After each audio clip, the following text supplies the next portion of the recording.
everyone, and welcome back to Ask Nikki. I don't know why I felt like doing, I don't know, a very corny intro, but I'm going to jump right in. Okay, so first question, or I guess the question. Sorry, cloudy days I think make my brain a little warbled. And I had a really weird day today. I just have to preface that by saying I lost all of my footage from my project I was working on. So I think my brain is a little warbled. So if I have a hard time reading through things, that's what's going on. Hi, Nikki. My problem is my boyfriend. I love him to pieces, but I hate that all he ever talks about is making out, sex, or anything in that range. He always wants to touch my butt or ask me for naked pictures or wants to see me naked. I know he would never send them to anyone or show them anyways, but the more he talks about all that, the less I want to be with him. I'm a girl that is very conservative. He always says he won't bring it up and promises, but he ends up bringing it back up. He always embarrasses me in front of people or yells at me in public to make me look bad, saying I never do anything with him. He is also a super jealous type. I don't know if I want to be with him anymore, but I don't want to leave him. I'm extremely confused. Please help and give me your input.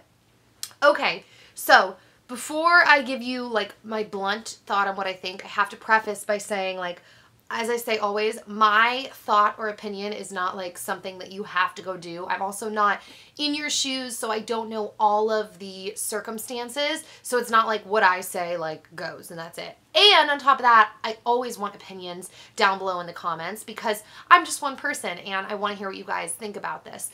But my initial thought, just based off of what you just told me, is that you probably want to end this relationship for a couple of reasons. First one, the fact that you've told him numerous times that you don't want to talk about that, that's not what you're interested in, and he's not respecting that. It says to me that you're not on the same page. He doesn't respect your boundaries. I know people have a lot of different opinions about this. There's two things. Either A, you can be with someone who has different opinions about all that stuff, but they respect you. And some people think that works. And I guess it does for some people. I still think that's sticky because it's not that person's values. But I hear people talk about that and say that that works for them. That's fine. But then there's the other camp of like, you know, being with someone who has the same values as you so that it's not just based on like, oh, they're doing a favor for you and they could get pissed at any point. It's like, that's their values too. I don't know what the point of saying that was. I kind of got a little off track, but anyways, point being, he is neither respecting your values and he obviously doesn't share the same values. So I think that stuff is really, really important. And just that alone right there, the fact that you have already had these discussions, it's not like you're just like, well, peace out. You've already had these discussions and he's making a choice to not respect your choice, says to me, all right, it's time to go our separate ways. But then the fact that you're telling me he's jealous is another kind of like red flag for me, because I actually just read an article the other day in Women's Health magazine and they were talking about jealousy, and I was talking with my parents about it, about how jealousy is something that like can drive people to doing like crazy stuff. And you know, not everyone who's jealous goes off and does crazy stuff, but in this magazine article that I was reading, they were talking about like domestic violence and how like how to tell that you could have someone who could potentially be violent in the future. One of the top things on the list was someone who is a jealous type and that they're always checking on you, or they're really insecure, or if they're the kind of person to make you feel stupid in public or just flat out call you stupid. It's kind of a control thing.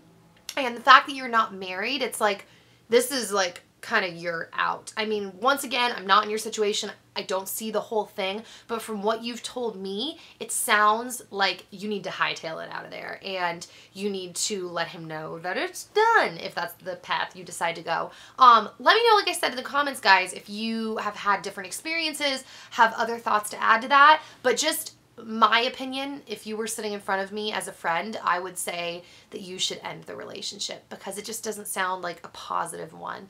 And that being said, everyone has issues, and I understand you can fall in love with someone who has these issues. It doesn't have to do with you loving them as a person or thinking they're a great person or they're funny or this or that, but like it's a health thing and it doesn't sound like it's healthy or it's going to be conducive to building the best life you can build for yourself and your future family. So that would be my answer for you. So that being said, I'm going to open up today's Twitter question. It says, What podcast do you listen to? And can you give me the speakers that you listen to? Okay, so I actually made a whole video about this on my main channel with like authors and podcasts, but off the top of my head, the two that I always hit home, these are like my two like go-to, you know, if I'm feeling down, I'm in the car, I'm getting ready in the morning, I want to listen to them.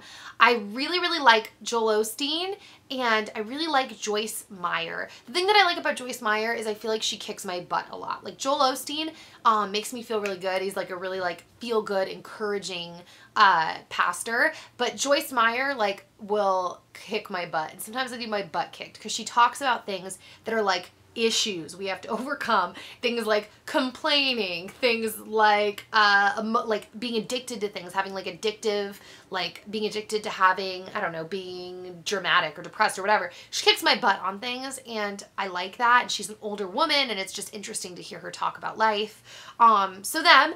Rick Warren used to do podcasts. I like him as well, but he doesn't do them anymore, at least from what I can tell. But yeah, that's my answer, guys. So, I hope you guys are having a really great December so far. I hope you had a really great long weekend if you're in the States, and I will see you all very soon. Bye!